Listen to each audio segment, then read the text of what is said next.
বাবা মা মা বাবা রোহান আল্লাহ রে আমার পোলাটা মনে আর নাই বাবা রোহান আল্লাহ রে আমার পোলাটা রে কে মাইরে তুইয়া গেল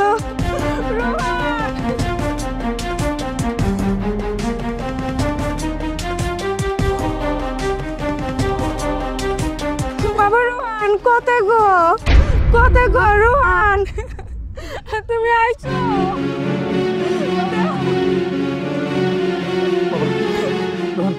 বাবা বাবা তোর দামের মধ্যে কে রেখে গেছে?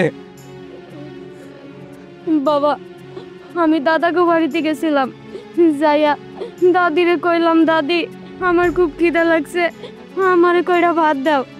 তারা আমারে ভাত না দিয়া চাচা চাচি আর দাদি মিলা আমারে ড্রামে বইরা এইখানে না ফালাইয়া দিয়ে গেছে। বাবা চুপ কর, সব বুঝতে পারছি, সব বুঝতে পারছি। আজকে আমি ওটা ছাড়বো না, সব ছেড়ে দিছি। আমার পোলারের ডাবের মধ্যে ধুয়ে গেছে না, আমি ওকে ছাড়বো না। ওটো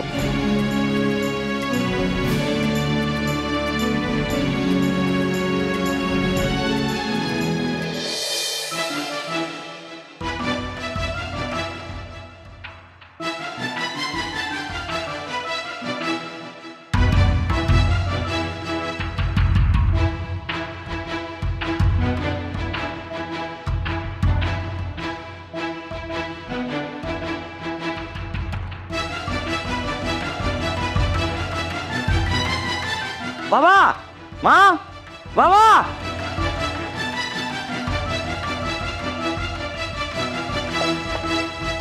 ওই চাষা রাস্তার ফকির, তুই আমাদের বাড়িতে এসে এবার গরুর মতো চিল্লাচ্ছিস কেন? চুপ, একদম চুপ, আর একটা কথা কবি না। অনেক সহ্য করছি, আর না। এই ছোট লোকের বাচ্চা, তোর এত বড় সাহস, তুই আমাদের বাড়িতে এসে আমাদের সামনে তুই আমার ছেলের গায়ে হাত তুললি। কি হলো, তুমি কি এখনো চেয়ে চেয়ে দেখবে নাকি ওর প্রতিবাদ করবে? এই তোর কত বড় সাহস, তুই আমার এই বাড়িতে আসছস? তোর না আমি এই বাড়ির থেকে গাড় ধাক্কা দিয়ে বার করে দিচ্ছি, তুই আমার বাড়িতে এসে আমার সামনে আমার ছেলের গায়ে হাত তুলছ? চুপ, চুপ করো বাবা। লজ্জা লাগে না? তোমার ছেলের গায়ে হাত তুলছি, তোমার কলজা লাগছে না? বাবা, আমি তো তোমার সন্তান, তোমার কলজা লাগে নাই? তোমার কলজা না লাগার কথা, কারণ তোমার কলজা তো পচে গেছে। আমি পারি নাই। আমার পোলারে যখন তোমরা ডামে বইরে ফেলাই দিছিলা, তখন আমার কলজা লাগছে। আমার পোলারে কেউ ডামে ফেলাই দিব, আমি চাই চাই দেখবো। তুমি পারো, কিন্তু আমি পারি না। আমার মাটা মারা যাওয়ার পর তুমি আমার সৎ মার হাতে তুলে দিচ্ছ। কই, কোনোদিন তো আমাকে একটু আদর করলো না, একটু ভালোবাসলো না। তোমার পোলার গায়ে হাত দিছি, আর তোমার কলজা লাগছে। কলজা তো আমারও লাগছে, কিন্তু তুমি কেমন বাবা? তোমার এক পোলার গায়ে হাত দিছি, তোমার কলজা লাগছে। আর এক পোলার যে বাড়িতে বের করে দিছ, তোমার কলজা একটু কাঁপে নাই? তোমার কলজার ভিতরে একটু গাও লাগে নাই? তুমি কেমন করে টের পাইবা? কারণ তোমার কলজা তো পয়সা গেছে। কিন্তু আমি তো সহ্য করতে পারবো না। আমি সাফ সাফ কইতেছি, আমার পোলা কই? হেই দেখো, ওই তোর ছেলে কোথায় গেছে না গেছে সেটা আমরা জানি? তুই একটা কামলা, দেখ তোর ছেলে কোনো রাস্তাঘাটে পড়ে আছে হয়তো বা, আর যদি একটা জোরে কথা বলিস না, তোর এই জিপটা আমি টেনে ছেড়ে ফেলবো। চুপ, আর একটা কথা কবি না। আমার পোলা কই? আমি কইতাছি, রোহান।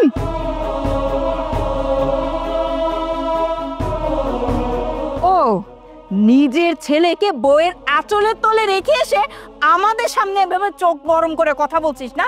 এই তোর ছেলে তো তোর বইয়ের কাছেই ছিল, তাইলে এখানে এসে এভাবে দাপট দেখাচ্ছিস কেন? এখানে ধান্দা করতে আসছিস না? সতীনের বাচ্চা, আমার চোখের সামনে থেকে এখনই বেরিয়ে যা, বেরিয়ে যা বলছি। মা, আমি ধান্দা করতে আসছি? ধান্দা আমি করতে আসিনি। কেন ধান্দা করতে আসো? তুমি তুমি তো ধান্দাই নাই করতে আইতা, তাহলে এই পোলারে তুমি আপন পোলা ভাবে নিতা, আমাকে আজকে আর বাড়িতে বাইরে করে দিতে না। কেমন মা তুমি? তোমাকে তো আমি কখনো সৎ মা ভাবি নেই, আমার আপন মা ভাবছি। কখনো কোনোদিন তুমি আমারে ছেলে হিসেবে স্বীকৃতি দাও নাই। কেন দাও নাই মা? কেন দাও নাই? আমার পোলা আইছিল এক মোট খাওয়ান চানের লেগা, সেই অপরাধে তোমরা ময়লা ডামের ভিতরে ফালাই দিছো নোংরা জায়গায় কেন? বাবা, তুমি না আমার বাবা, আমার পুরানা তোমার নাতি হয়, তুমি কেমনে পারলাই কামনা করতে? যাই হোক, আমি আর কারোর লোকে কোনো কথা কব না। আমার একটাই সাফ সাফ কথা, তোমরা সবাই এই মুহূর্তে বের হয়ে যাইবা। কেন যাবে জানো? এই বাড়িটা আমার মায়ের। বাবা, এতদিন চুপচাপ ছিলাম শুধু তোমাকে সুখের কারণে, আজ আমি চুপচাপ থাকবো না। তুমি সত্য করে বলো, এই বাড়িটা কার? কি হলো, চুপ করেছো কেন? এই বাড়িটা তোর মা। এই বাড়িটা আমার মার। আমার মায়ের বাড়ি থেকে আমারে বাড়ি করে দিছো, তাতে আমি খুব দুঃখ পাইনি, কষ্ট পাই নাই। কেন পাইনি জানো? আমার মায়ের বাড়িতে আমার বাবা আছে, আমার ছোট ভাই আছে, আমার সৎ মা আছে, আমার ছোট বোনের মতো ছোট ভাইয়ের বউ আছে। তোমাকে সুখের লাইগা আমি বাড়িতে চলে গেছি, কিন্তু না, যেই বাড়ি থেকে আমি চলে গেছি সেই বাড়ি থেকে আমার পোলা চলে যাইবো, এটা হইতে পারে না। আমার মায়ের বাড়িতে আমি আছি, আমার পোলাও থাকবো। তোমরা সবাই আমার চোখের সামনে থেকে এই মুহূর্তে চলে যাবা, যাও। দেখেছেন, আপনারা সবকিছু মিলিয়ে নিয়েছেন তো? আজকে আপনাদের ভুলের কারণে আমাদের প্রত্যেকটা মানুষকে এই বাড়ি ছেড়ে চলে যেতে হবে। একবার ভাবুন তো, এই বাড়ি ছেড়ে আমরা কোথায় যাব? আমাদের তো রাস্তায় গিয়ে নামতে হবে। এই বাড়িতে আমি যেদিন থেকে বউ হয়ে এসেছি তার পরের দিন থেকে আপনারা এই তিনটা মানুষ আমার এই কানের ভেতরে কুমন্ত্রণা দিয়েই গেছেন। কারণ এই বাড়িতে থাকতে হলে আমার নাকি আপনাদের মতো করে চলতে হবে, আপনারা যা বলবেন আমার তাই করতে হবে। আপনাদের কথা যদি আমি না শুনি তাহলে তো আবার আমি এই বাড়িতে বউ হয়ে থাকতে পারবো না, সোজা আমার বাবার বাড়ি চলে যেতে হবে। তাই এই বাড়িতে বউ হয়ে থাকার জন্য আপনারা আমাকে যেভাবে নাচিয়েছেন আমি ঠিক সেভাবেই নেচেছি। এই যে অবুঝ একটা বাচ্চা, ও কিছুই বুঝতো না। হ্যাঁ, বুঝলাম আপনারা সবাই বড় ভাইজানকে সহ্য করতে পারেন না, তাদের দেখতে পারেন না, সেজন্য এই বাড়ি ছেড়েও তাদেরকে বের করে দিয়েছেন। কিন্তু এই অবুঝ বাচ্চাটা, ওর কি দোষ ছিল বলুন তো? একটা অবুঝ বাচ্চা যে কোনো কিছু বোঝে না, আপনারা তাকেই পৃথিবী থেকে সরিয়ে দিতে চেয়েছেন। এই যে মা, আপনি তো মা, আপনি একটা মায়ের কোল কিভাবে খালি করতে চেয়েছিলেন বলুন তো? শুধুমাত্র আপনার কারণে। আপনি আমাকে জোর করেছিলেন, আপনি আমাকে হুমকি দিয়েছিলেন যে আমি যদি আপনার কথায় সাই না দেই তাহলে এই বাড়ি ছেড়ে আমাকে চলে যেতে হবে এবং সূর্য আমাকে ডিভোর্স দিয়ে দিবে।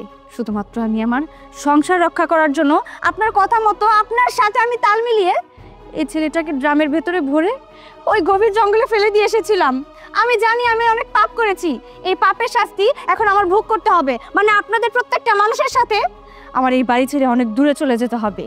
পাপ করলে তো পাপের শাস্তি পেতেই হবে, কথাই আছে না, পাপ ছাড়ে না বাপেকে। আমার অবস্থাটাও এখন আপনাদের মতোই হয়েছে। যাই হোক, আপনাদের সাথে কথা বলে আর কি হবে? আমি যার কাছে অন্যায় করেছি তার কাছে আমি ক্ষমা চেয়ে নিচ্ছি। ভাইজান, আমি আপনার ছোট বোনের মতো, বিশ্বাস করুন আমি নিজে থেকে কিছুই করতে চাইনি, সব এদের চক্রান্ত ছিল।